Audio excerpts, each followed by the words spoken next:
Can we build a legacy deck around Gleaming Geardrake? Yeah. Will it be good? Ah!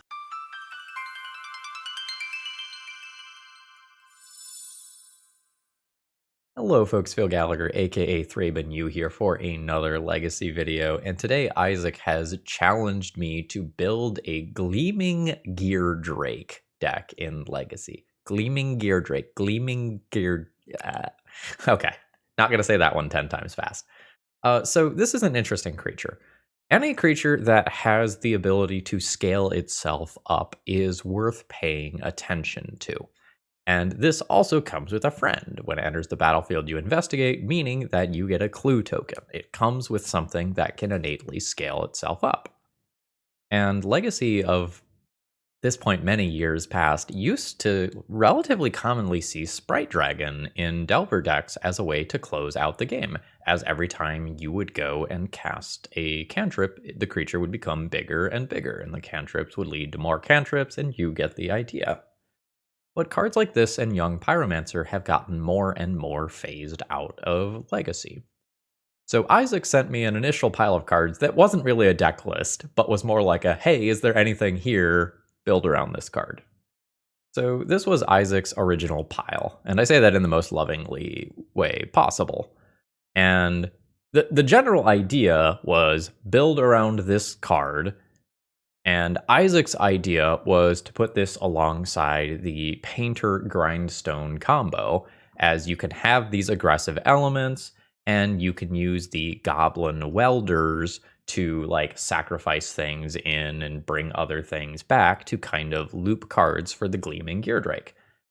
And I don't think this is the most competitive direction to take this deck. I'm not overly impressed by the Painter shell in Legacy right now. So I think funneling in that direction is a trap. And I spent a lot of time thinking about this, and here's what I came up with. So what Isaac fundamentally was trying to do was to have a plan A and a plan B, whereas I think I only want a deck with a plan A. I think I want a deck that has redundancy. So Gleaming Geardrake gains +1/+1 counters when we sacrifice an artifact. Well, so does Syr Ginger, the Meal Ender, and you get to scry when you are sacrificing artifacts as well. And then I'm going to double up, and I'm also going to get value from casting these artifacts. So Third Path Iconoclast can give me artifact creature tokens, and Patchwork Automaton is another threat that can scale itself up. So by casting a bunch of 0-drop artifacts, I can go wide or go tall. I can make giant creatures like Gleaming Geardrake, Patchwork Automaton, and Syr Ginger, or I can create additional bodies with Third Path Iconoclast. Broadside Bombardiers also sacrifices artifacts. Hey, wouldn't you know it? So I can turn all of these little 1/1 soldiers into shocks, or I can go and sacrifice a creature like Emry for 5 points of damage. So a lot of times the 8-cast shell has 4 baubles. I am going to be playing the full 8, as the sacrificing and the casting are both relevant to this. A fundamental change from a deck like 8-cast is kind of a colorless deck that has blue cards in it, and so you can get away with a lot of colorless lands. I can't get away with as many colorless lands here. I want to have some number of additional artifacts for things like Broadside and my Metalcraft for Mox Opals. But I also just need blue-red on turn 1 or turn 2. So I've actually inserted a Chrome Mox into my mana base here so that I can go down a card to power out these things a little bit sooner. I don't want to go too crazy on copies of Chrome Mox, as like if we look at the number of colorless cards that actually exist in this deck, like it is an absolute shit ton. And we're going to round out the 75 with some copies of Akal Pakal, which is the card that I am absolutely in love with these shells, and it is going to allow us to have some amount of end game gas. Thought Monitor was something that I considered putting in this deck list. The idea of just throwing that with Broadside for, 9 points of damage was just, mouth-wateringly good. But I decided that keeping my curve lower was probably smart. It's possible I'm supposed to go deeper with Arcbound Ravager than I have gone, as I can sacrifice a bunch of artifact lands and box opals and stuff to, really push the damage immediately. One thing that I'm not sure of is, is this still a Force of Will deck? Combo is falling more and more out of the metagame, and I'm just expecting to play against fair stuff a lot of the time. There's lots of Beans, there's lots of Bowmasters, there's lots of Riskaminator. Those are the sorts of decks that I'm thinking about. I hope that playing 8 Baubles doesn't push me too far towards the I'm punished by Bowmasters train. A lot of my creatures are going to scale up and get out of Bowmaster ping range immediately, but, some of them will be vulnerable, at least at first, to those sorts of effects.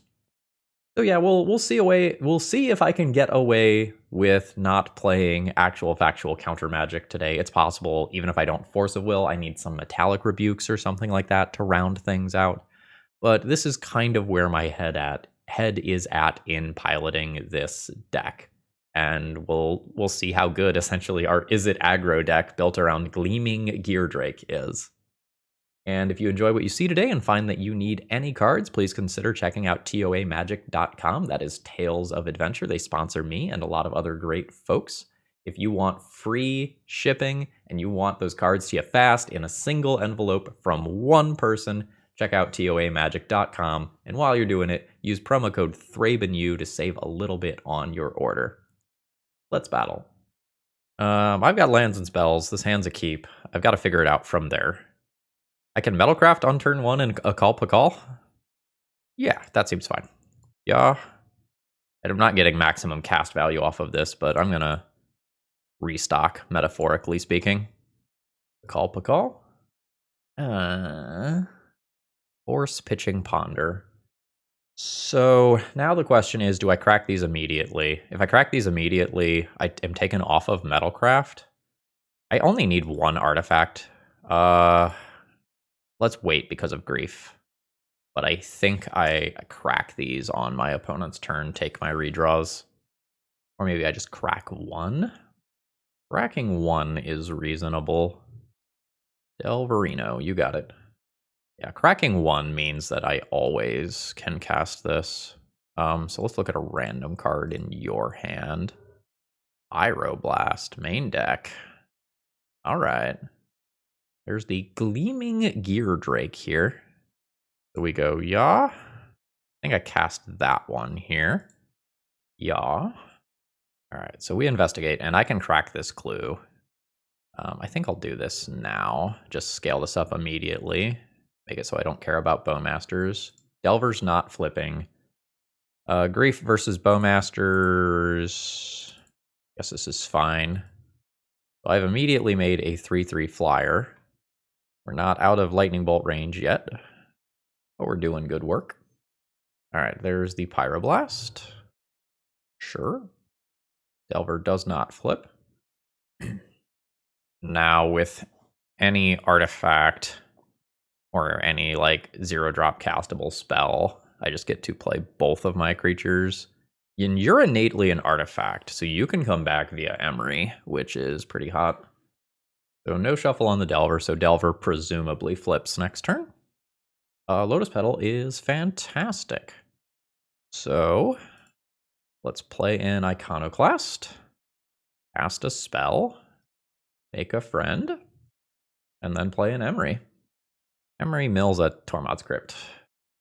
I'm more excited about the Baubles and the Geardrake, I think. Okay, Delver didn't flip. Okay. I don't know that predicting is better than, just flipping the Delver and starting to kill me. Hill's Counterbalance. Okay. There is a direction that this deck has been taken. Not saying that it's wrong or bad, but my opponent is doing things that do not actively work towards killing me, and I am very happy about it. I might just Tormod's Crypt their graveyard. They didn't Murktide me. This is a blue-red Delvery control pile. Oh, Urza Saga is cool. Yeah, I think I've got enough value here that I just keep my opponent off of Murktide Regent. Cast. Make friends, go to combat. I don't really want to trade for Delver here, I don't think. I would like 2 problem cards in play. I don't know, maybe with the Urza Saga, this trade is okay, but I'm not going to offer it. All right, my opponent's at 15. I play Saga. Let's just junk your graveyard. All at a turn. I have a large amount of value here. My opponent has a daze. Yeah. All right. Dismember, good. Akal Pakal, probably good. Aether Spellbomb, probably good. Pithing Needle for Wasteland, probably good, but might not make the cut. So fundamentally, why is my opponent blue-red? Let's try to figure that out.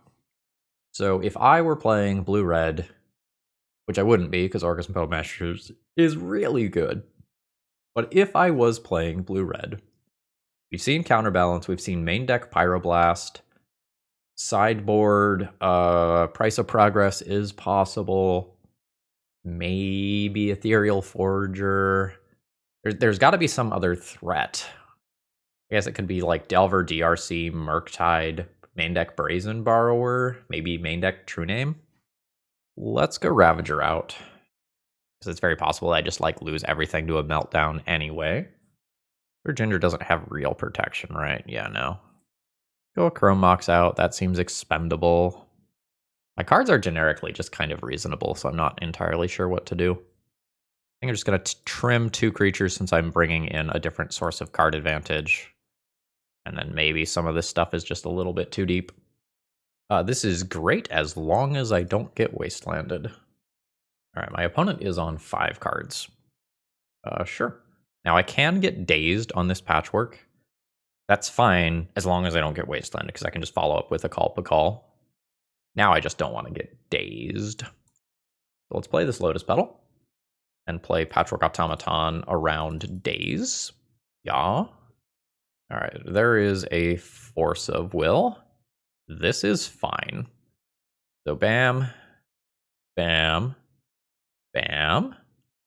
A daze would be rough here, but I don't think there's going to be a daze remaining in this 2-card hand after this. So I'll investigate. I'll now immediately start scaling up this creature. We have seen a Wasteland, F, and an Unholy Heat. Sure. I get 2 redraws towards more mana here. Hey, that counts. That counts. Wasteland me. Wasteland me, I dare you. Also, you know what does not die to Unholy Heat? Everything that I've got going on over here. So let's cast some spells.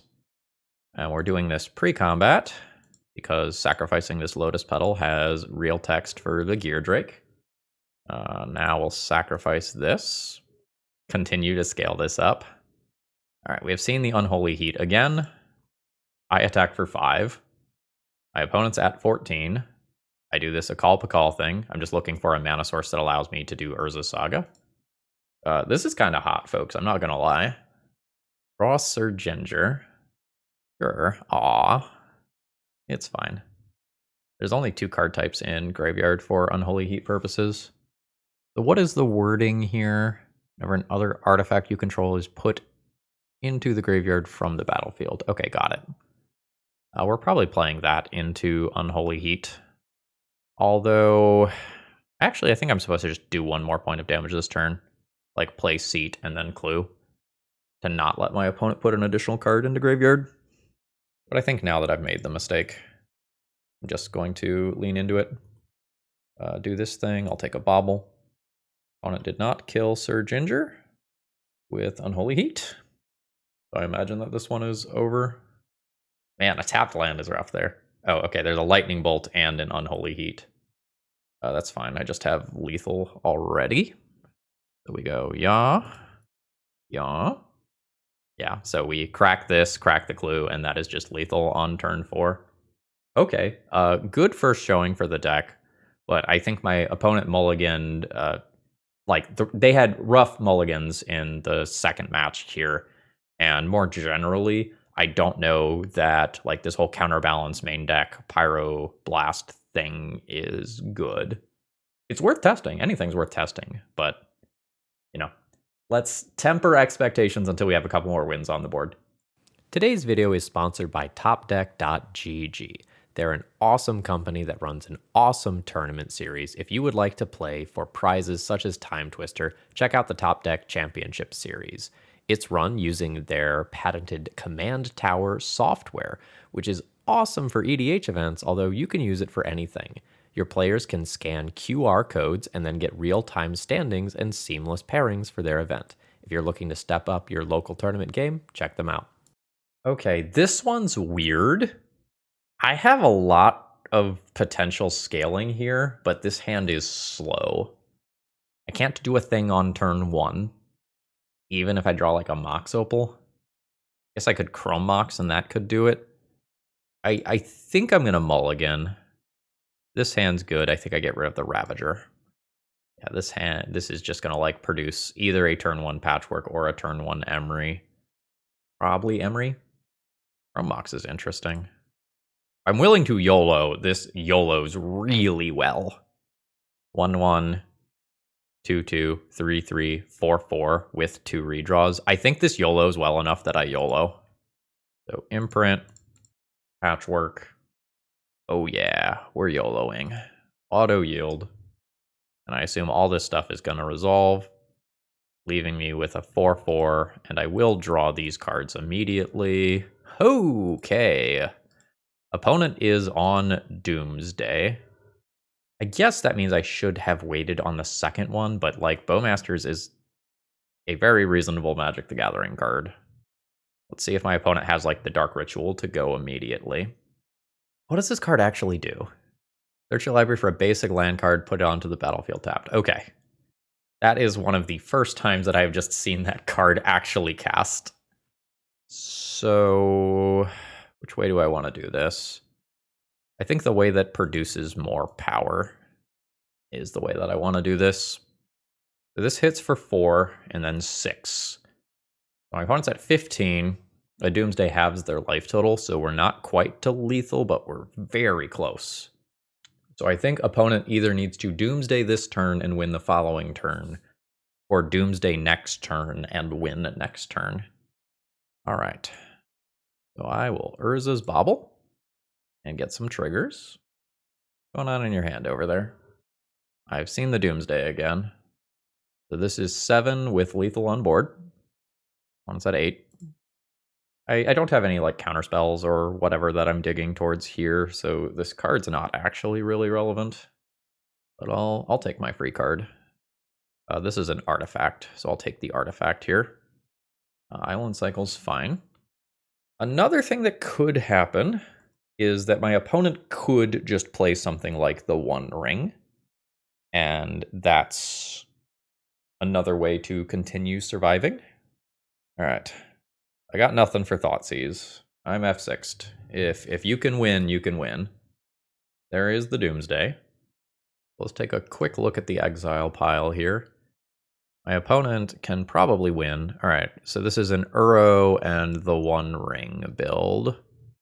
All right, so gonna be like an Edge of Autumn cycle, yeah. So Ponder gets into Thassa's Oracle, which is lethal. Sure. All right. So it's just one. No, it's 2 copies of the One Ring. There's Veil of Summer. Okay, cool. Margins were very tight there for my opponent. I'm like not that great at stopping Doomsday with what I've got going on. So my plan is largely kill them. I can play some Chalices. They are not that bad. Akal Pakal is probably my slowest card in this matchup. I'll get rid of that. I'll probably get rid of the Ravager. Actually, Shadowspear's not good. I don't need life gain, really. I'm probably going to put Pithing Needle into the deck as an Urza Saga tutor target for the One Ring. I can get rid of the Tormod's Crypt. I imagine I can just out-damage an Uro. Turn 1 Emry. Chrome Mox, Imprint, Emry. Play Urza's Saga, 2-mana Emry. Yeah, that's fine. I'm not going to say that it's particularly exciting or anything, but it's perfectly fine. The Emry kind of needs to find me a bobble or something to do here, but like I just have so many hits with Emry that I'm not overly concerned about that. I imagine my opponent will just kind of be like cantripping here. Duress misses. A Gleaming Geardrake. So let's cast a Lotus Petal from Graveyard. Do this. Blue and red, play the Geardrake. Investigate. I've got Pithing Needle for the One Ring coming up. And a surprising amount of Urza's Saga damage. Sure. It is definitely like a little uncomfortable just going full aggro versus a deck as powerful as Doomsday. We'll see if it works. So there's 4/4, 5/5. I think this is still the plan. Let's just shut off that nonsense. Play this. Play this. Emry. Play this. So investigate. This grows the construct token by a lot. This allows me to hit my opponent for 11. And they need to Doomsday and win this turn. Or alternatively, do something like a Hercules recall. Sure. Alright, it's happening. Opponent is at 3. I imagine that this is the same line as last time, just LED, cycle the land, play a cantrip, and Thassa's Oracle. Alright, an Edge of Autumn as well. Sure. That'll do. We did a very impressive amount of damage in the early turns, and we just came up a tiny bit short. Today's video is sponsored by Moxfield.com, and honestly, they're just the best at what they do. If you need to keep your deck lists online, this is the way to do it. They have all sorts of different viewing options. You can condense that text if you like things to be tight. You can make them visual grids. You can put them in stacks. You've got all sorts of different ways to kind of view and visualize your deck lists, and they also have some really cool functionality, like allowing you to see playtest hands and even fully playtest your decks. So check them out. This looks fine. Land, Lotus Petal, Automaton, Opal, this thing. Yeah, this is fine.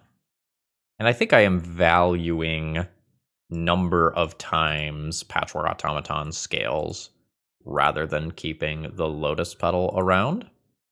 Let us make a big boy. Yeah.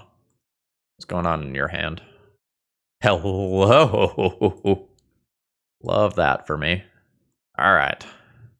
So I have a 4/4 creature in play. Emry is a very reasonable card with Patchwork Automaton. I wouldn't mind drawing a land for Broadside. Calisan 0 is real good against my Emry.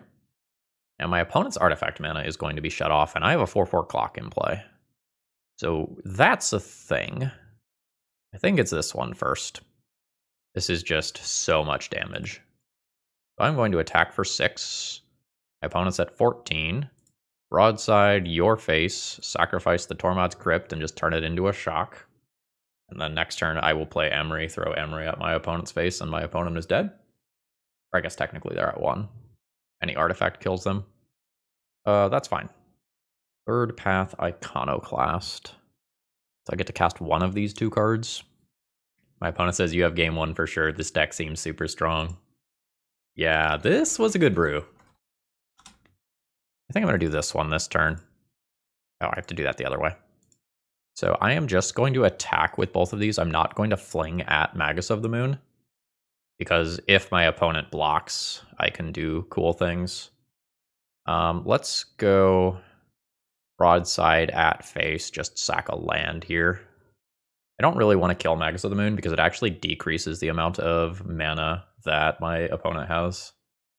All right, that is the concession. I don't have Hydroblasts.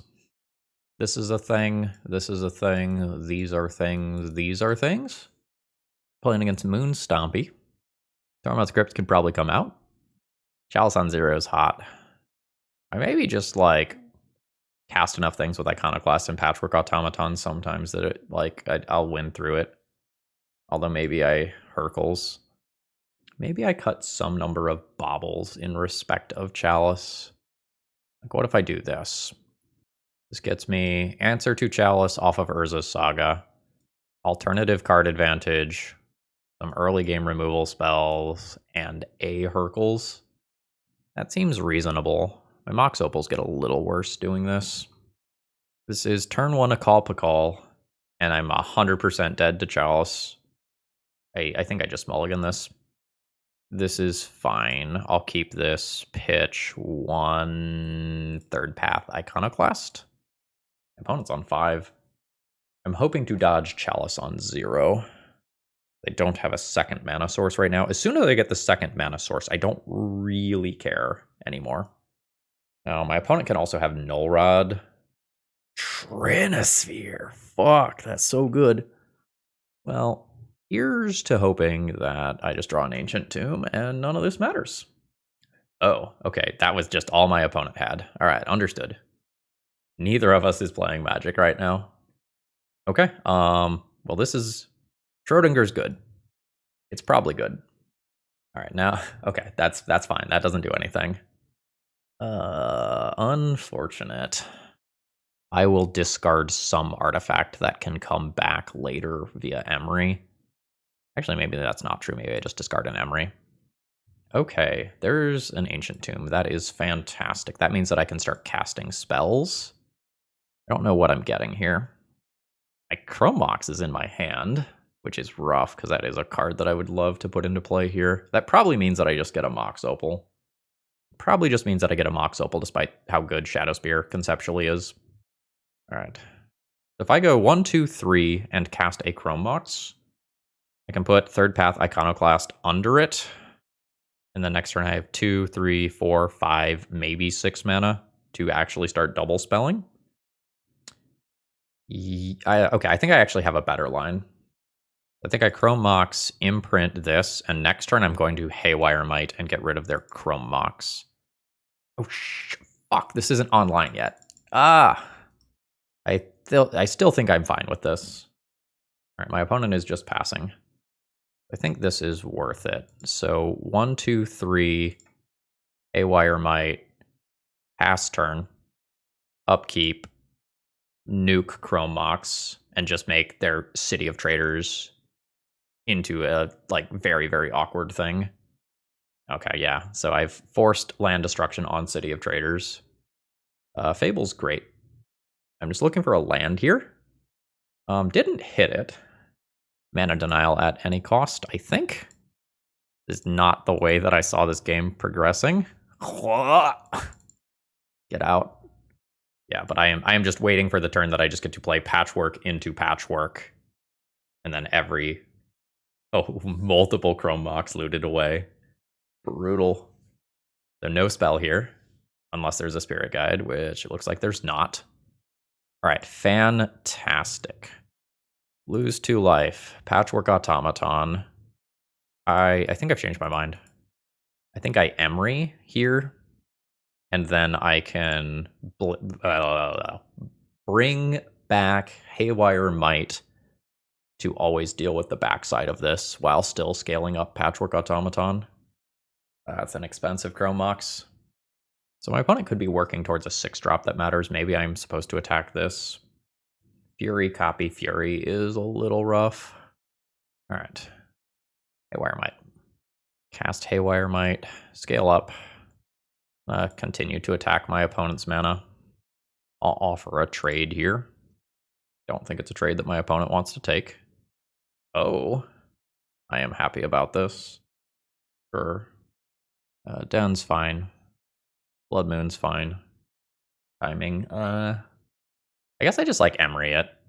And then like I can Urza Saga. Let's just start doing this. I think I'm okay, like, stopping life loss here. That's a 5th mana. So that's a Fury that can blow up my Emry. I have an Akal Pakal that accomplishes similar things. That's not the end of the world. With a mana source, I can also just outscale the Fury pretty quickly.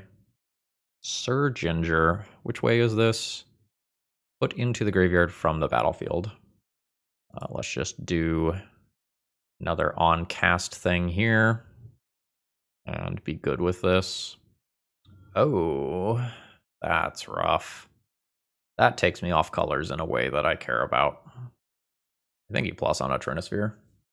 Opponent agrees. Broadside? This can hit anything, right? This can hit anything. So I will broadside. I will attack Karn. I've attacked. I will Patchwork Automaton. Oh, sorry, I clicked that wrong. I will target Fury, sacrifice my lesser Patchwork Automaton, and then because of the menace, my opponent does not get to block. Karn goes to 4.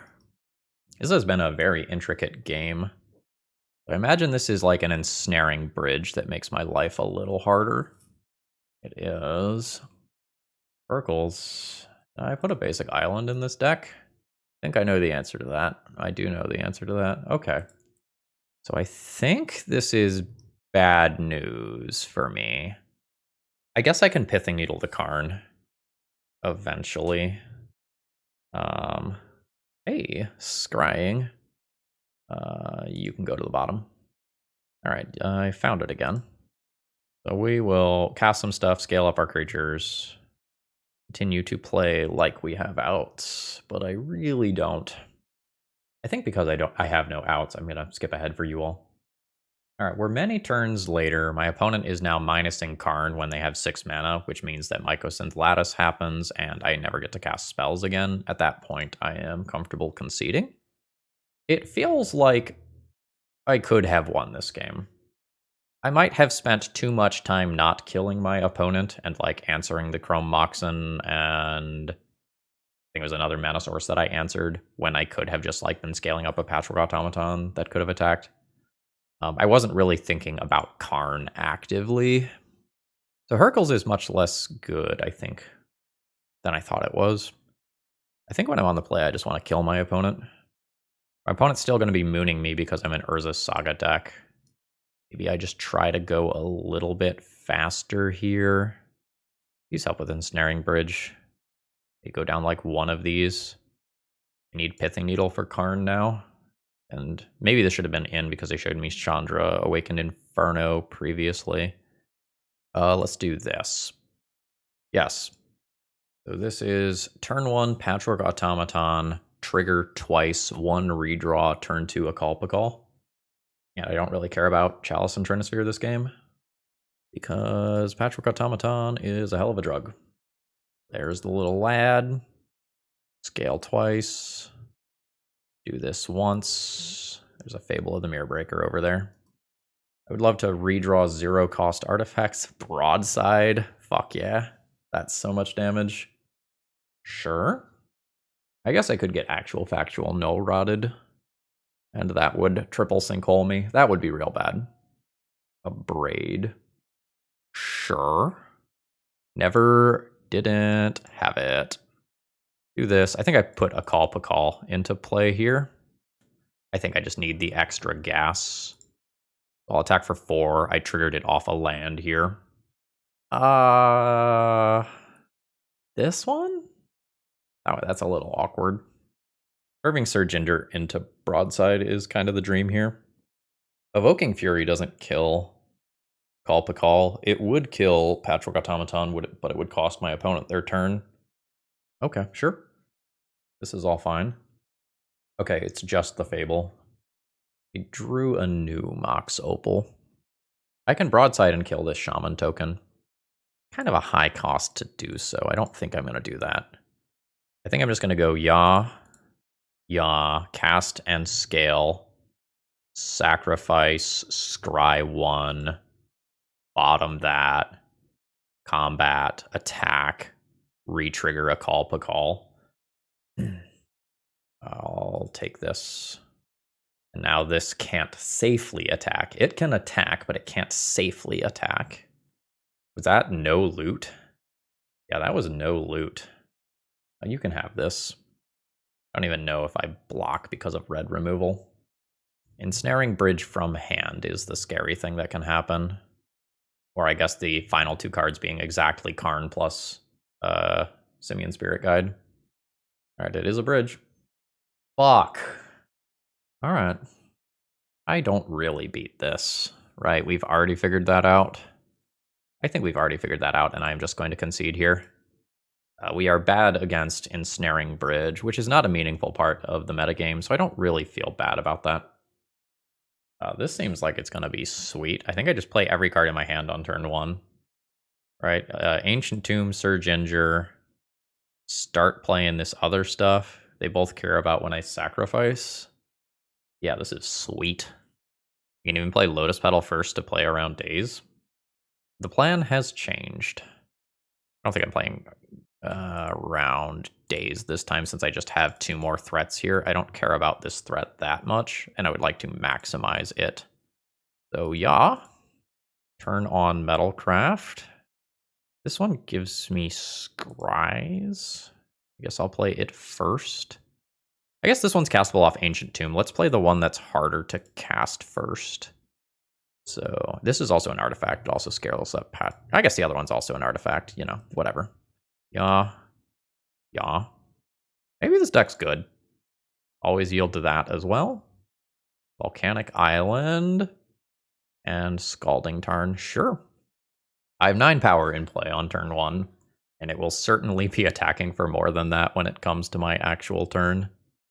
Holy hell. Your move.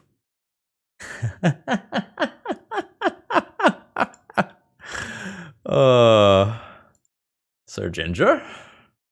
I guess I should have done this in the other order. I don't think it fucking matters. I think my opponent is very dead. Send it. I suppose I could have done this game in a way where this ends up a 4-4 and Lightning Bolt never gets to remove it. Again, I don't think it matters. My opponent needs to be something like Show and Tell that just kills me on the spot. Okay, I mean, they are. Sure. Show me Sneak Attack, activate. I'm at 14, so Emrakul kills me. That is incredibly disappointing. There is no justice in the world. Pithing Needle, good. Aether Spellbomb technically has text. Chalice of the Void technically does things. Let's go Crypt out. Let's go Shadow Spear out. Let's go Ravager out. Haywire Might technically does stuff, but is kind of awkward. It's also kind of awkward because, like, I'm bringing in some 1-drops while intending on playing Chalice on 1. Say Akal Pakal is a little slow here. And I think I'll just get rid of 1 other threat. Seat. Petal, Patchwork, Bobble, into redraw. I don't think this hand's that good. This is a very slow hand. What if I just Chalice on 1 on turn 1? That might be acceptable. I think get rid of this one. So yeah. Yeah. Opponent's on 7 cards, so like I shouldn't take this as being super likely to resolve. Oh, all right. The problem here is that this doesn't actually stop show and tell or sneak attack, which is like the fundamental problem with Chalice decks in this matchup. So like I still think I am going to lose, despite the fact that like one of my sideboard cards that's very potent resolved on turn 1. Please don't daze me. Ice. We'll bobble twice, making 2 friends as we do so. And then I will double crack these immediately. Got a Ponder. And opponent is about to draw Force of Will, but they are probably just going to Surveil end of turn. So they're not going to draw that. So this good news is we know there's at least 1 dead card. The bad news is that I am very scared.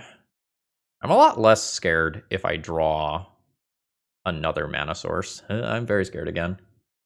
Oh no. Okay. That's fine. So, yeah. Yeah. This 3rd path Iconoclast plus Broadside synergy is sweet. Because I get to just crack in with everything. Broadside, target the token, throw the soldier that can't attack, deal a bunch of damage, and cycle a card. Very happy to see my opponent drawing a land. Like, they obviously have more mana than they need. I'm not the happiest about Seat, but like it's still just 2 points of damage. So we'll take it. Do the thing. Crash on in. Opponent's at 7. Activate this. Target your face. Row Seat. That's 5. we're past Grizzlebrand activations if my opponent is playing Grizzlebrand, but that is a card that has tended to fall out of the deck now. We take this one. I think on the draw I'm going to begrudgingly play Might in just respect of a sneak attack past the turn line. I'm not really sure what to cut. I think it's just going to be a Chrome Mox. But I'm not really sure about that. Chrome Mox helps power out my threats. It feels like I'm going Hellbent very quickly, and I don't have Akal Pakal to refuel anymore. This doesn't do anything. Like, this has text in the matchup, but I think we can do a lot better than this. Yes, turn 1 Chalice of the Void. That'll do. This means that Haywire Might becomes very awkward. So I guess that's going. It's possible that I should keep it anyway.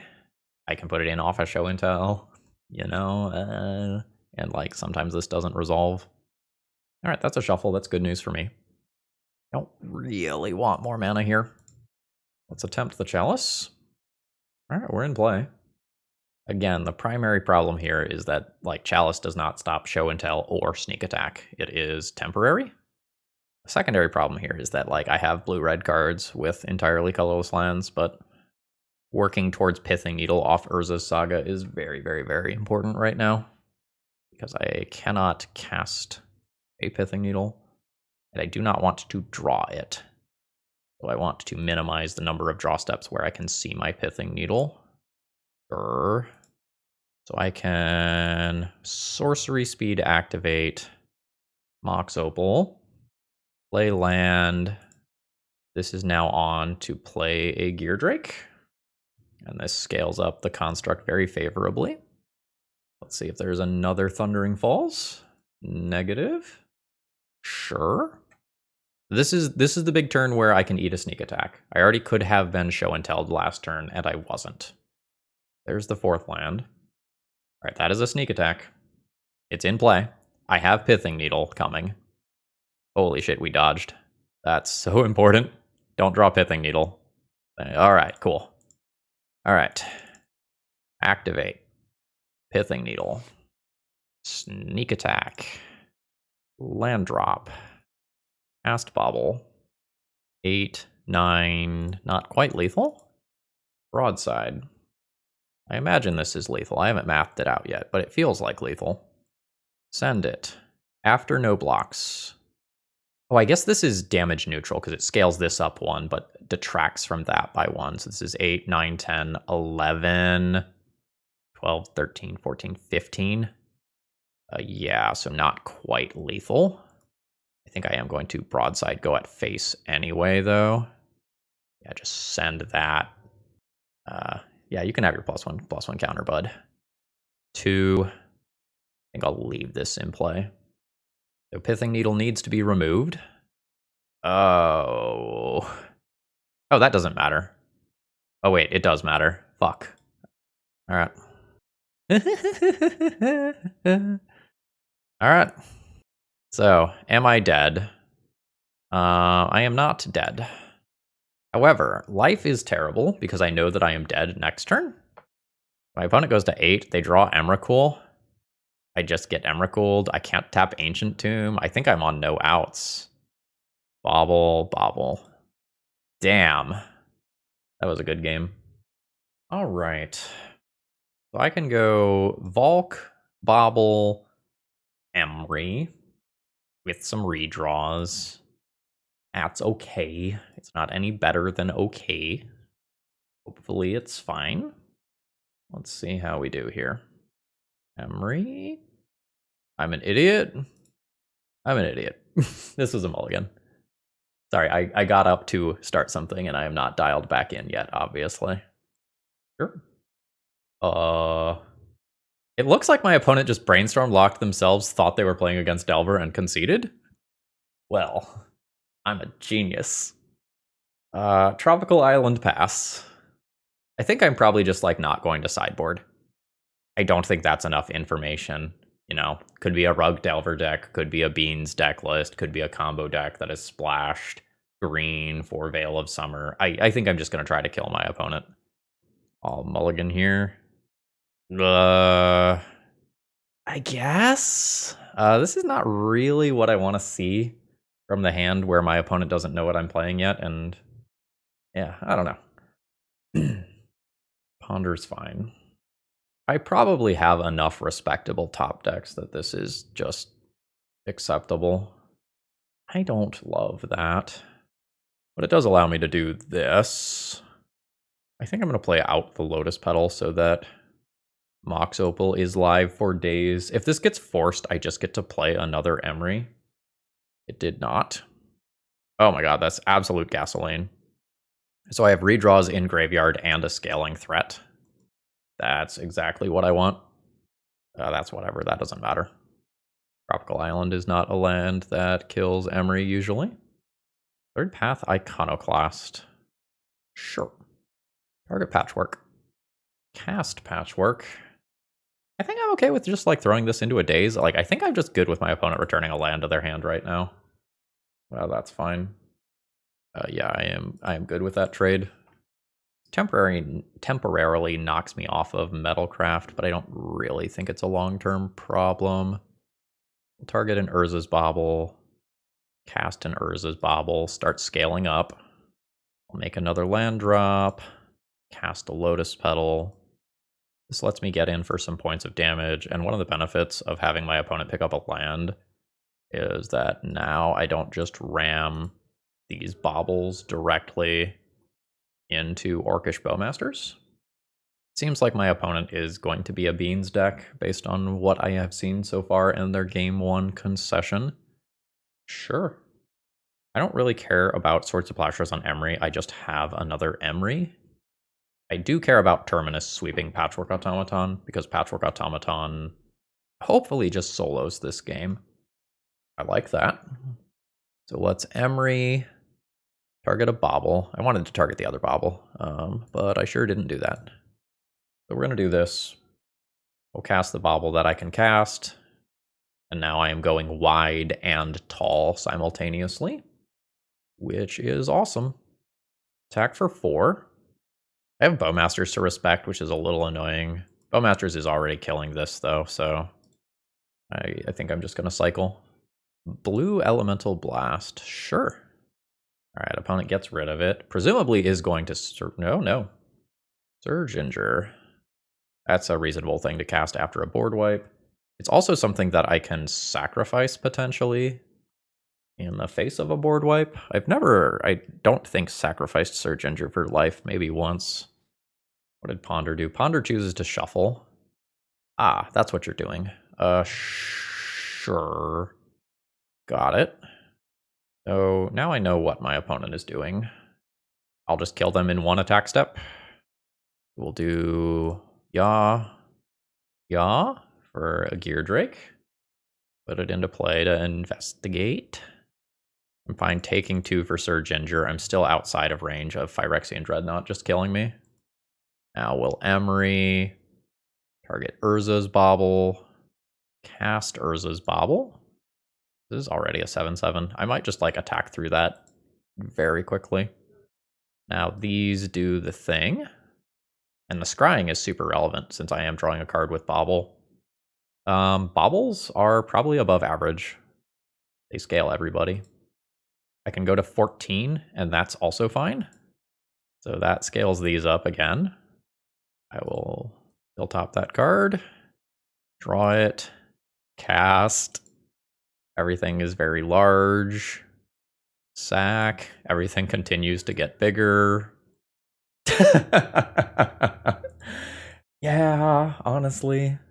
All right, so it's the end of the league. How do we feel about the card that we built around? Honestly, not that bad. I think what I put together is rough around the edges still, but I think it is conceptually sound. Maybe some of these things I can't get away with in an Orcish Bowmaster world, but the number of scaling threats that I had felt very good. The ability to go wide felt good. The additional card advantage I had from Akal Pakal and Emry was solid, and Broadside did Broadside things a couple of times. Even though I wasn't flinging things that were that big, just having shock on a stick is not to be underestimated. So hypothetically, say that I play this again. Is there anything else that I would consider? I think after playing this league, I might not play Chalice, and I might just instead play a handful of blasts.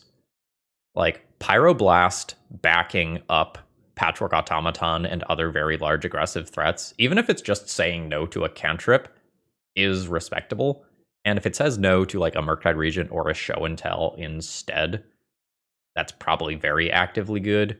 Pyroblast would also like help with something like Teferi that might bounce a creature out of play that I've invested a lot of resources into scaling up. So I think that's something that I would be thinking about. And beyond that, how many counter spells can you play? Can I go down 4 threats and just main deck 4 Force of Wills? I liked the 1 Chrome Mox. That was pretty solid. I don't think I want more. Ravager didn't do anything in this league, and I boarded it out most of the time. This was literally my 60th card, my last thing that I put in the deck list, so that's not surprising. The tension that you have with the Urza Saga tokens and like just sacrificing things to scale Gleaming Geardrake and Syr Ginger is a thing. Maybe Ravager should just be 1 more Syr Ginger. I don't think I want the full playset since they are legendary. But overall, I am happy with this. Like, this was fun to play. Like, if you just want to play an aggro, like if you want, red cards go burr, get your opponent dead, this is pretty reasonable. I guess one last thing you could explore in the sideboard is just legit Lightning Bolt. The ability to remove small creatures while going to face and finishing the game is like maybe relevant as well. I figured Dismember being able to get rid of some slightly larger creatures would be relevant. But those are the things that are kind of in my head. I don't know if you need to do anything to specifically beat Ensnaring Bridge. Again, it's not going to be a very popular card. But the Karn Ensnaring Bridge combo shutting off most of my ability to produce mana meant that keeping Hercules in to bounce Ensnaring Bridge was incredibly awkward to actually accomplish. So yeah, I'm going to say shaky thumbs up for this. The idea is conceptually sound and can probably be done in other formats that are a little less powerful than Legacy, by the way. And there's definitely something here that could be polished up and turned into a relatively respectable deck. If you find you need some copies of Syr Ginger, consider checking out toamagic.com and using promo code ThrabenU to save a little bit on your order. And folks, I hope you all have a wonderful rest of the day. See ya!